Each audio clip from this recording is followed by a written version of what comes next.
Hello viewers, তোমরা সবাই কেমন আছো? আশা করছি তোমরা সবাই ভালো আছো। আজ নিয়ে চলে এসেছি একটা দুর্দান্ত রেসিপি নিয়ে। আর এই রেসিপিটা হলো আমের কেকের রেসিপি, যেটা খেতে হয় দুর্দান্ত আর বানানো তো খুবই সহজ। তো চলো এটার জন্য কী কী উপকরণ নিয়েছি সেটা বলে দিই। আমের সিজন তো, তাই আমের কেক নিয়ে হাজির হয়ে গেছি। আর এখন তো আম তো সবাই বাড়িতেই থাকবে, তো চলো খুবই সহজ পদ্ধতিতে বানিয়ে ফেলি এই আমের কেকটা। তো শুরু থেকে শেষ পর্যন্ত দেখার জন্য অনুরোধ রইল। কেকটা বানানোর প্রথমে আমি এখানে নিয়ে নিয়েছি একটা বড় সাইজের পাকা আম। আর আমটা নিশ্চয়ই সবারই বাড়িতে থাকবে, কেননা এটা গ্রীষ্মকাল আর আমেরই সিজন। এরপর আমি আমগুলোকে এরকমভাবে কেটে গ্রাইন্ডারের মধ্যে পেস্ট করে নিয়েছি। তো পেস্ট দেখো একেবারে হয়ে গেছে, তোমাদেরকে দেখিয়ে দিচ্ছি। একেবারে দেখো পেস্ট হয়ে গেছে।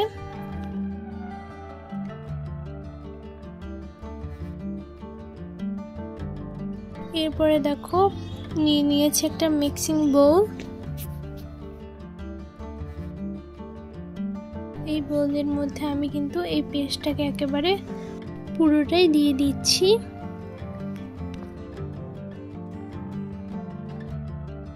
খুব সুন্দরভাবে দিয়ে দিয়েছি। এর মধ্যে অল্প পরিমাণ লবণ দিয়ে আর সাদা তেল দিয়ে এটাকে ভালোভাবে মিক্স করে নেব। মিক্স করার পর আমি এখানে নিয়ে নিয়েছি গ্রাইন্ড করা চিনি। গ্রাইন্ড করা চিনিটা যেটা আছে সেটাকে আমি অল্প অল্প করে দিয়ে কিন্তু মিক্স করছি। অল্প অল্প করে কিন্তু সবগুলোকে দিয়ে দেবো, একটা ব্যাটারে পরিণত করে দেবো। একেবারে ঠিক এরকম ব্যাটারে। তো এরপর আমি নিয়ে নিয়েছি ময়দা। তারপর এটাকে ভালোভাবে মিক্স করে নিচ্ছি। এখানে আমি 1 কাপ পরিমাণ ময়দা নিয়েছিলাম। ঠিক এরকমভাবে তৈরি করে নিয়েছি। তারপর এর মধ্যে অল্প পরিমাণে দুধ দিয়ে এটাকে কিন্তু ভালোভাবে মিক্স করে নিচ্ছি। আসলে এটার কাজই হলো কিন্তু এটা ভালোভাবে নেড়ে চেড়ে তৈরি করা। তো এটাকে ভালোভাবে কিন্তু আমি মিক্স করে করে একেবারে এটাকে পারফেক্টভাবে বানিয়ে নিয়েছি। এর মধ্যে 1 চামচ বেকিং পাউডার, 1 চামচ বেকিং সোডা দিয়ে কিন্তু ভালোভাবে এটাকে মিক্স করে নেব। এটা একেবারে কিন্তু ভালোভাবে আমি মিক্স করে নিয়েছি। মিক্স হয়েও গেছে দেখো কত সুন্দরভাবে। এরপর আমি নিয়ে নিয়েছি একটা মোল্ড। এই মোল্ডের মধ্যে আমি দিয়ে দিয়েছি অল্প পরিমাণে তেল। তেলটা কিন্তু ব্রাশ করে নিতে হবে।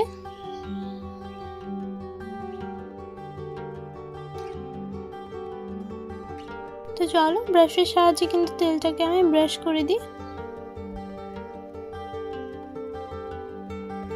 খুব সুন্দরভাবে কিন্তু আমি এটাকে ব্রাশ করে দিয়েছি।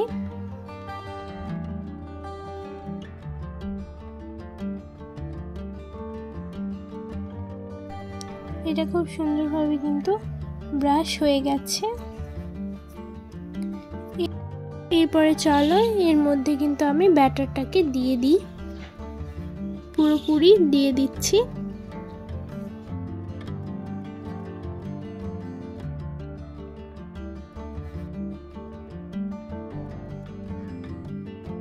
ব্যাটার ঢালার পর এটাকে একবার ড্যাব ড্যাব করে নিতে হবে, যাতে এর মধ্যে বাবলস না থাকে। এরকম ভাবে কিন্তু একটা চামচের সাহায্যে আমি সমান করে নিচ্ছি।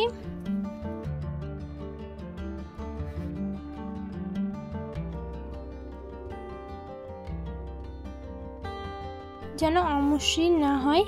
তো এটাকে আরেকবার ড্যাব ড্যাব করে নিয়েছি।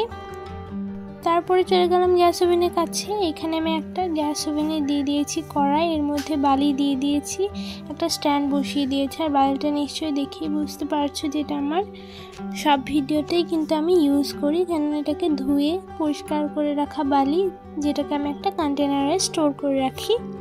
এটাকে ভালোভাবে বসিয়ে দিয়েছি।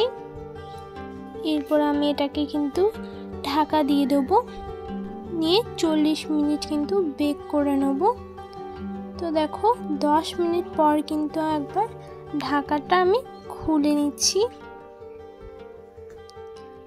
ঢাকা খোলার পর কিন্তু আমি এর মধ্যে দিয়ে দেবো আমের কেটে রাখা স্লাইসগুলোকে।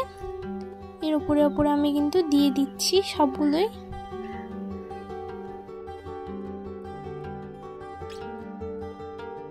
এরকম করে দিলে কি হবে জানো, এটা দেখতেও খুব সুন্দর লাগবে আর খেতে তো হবে দুর্দান্ত।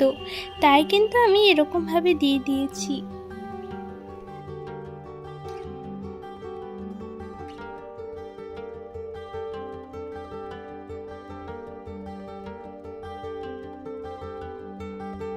বাস এটা কিন্তু আমার হয়ে গেছে। এরপর আমি এটাকে 30 মিনিট বেক করে নেব।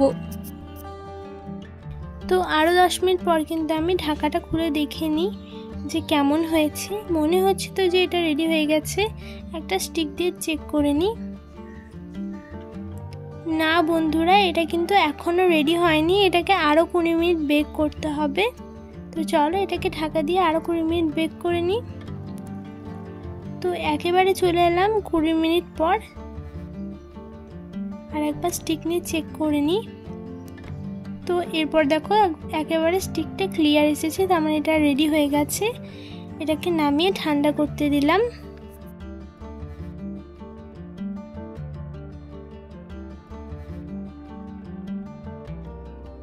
ঠান্ডা করার পর আমি মোল্ড আউট করে নিচ্ছি।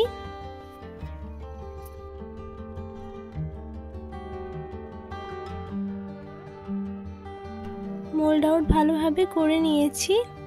তারপরে নিয়ে নিয়েছি একটা প্লেট। এরপরে প্লেটটাকে ধরে কিন্তু আমি উল্টে দিচ্ছি। একবার হাতে করে দাব দেবো।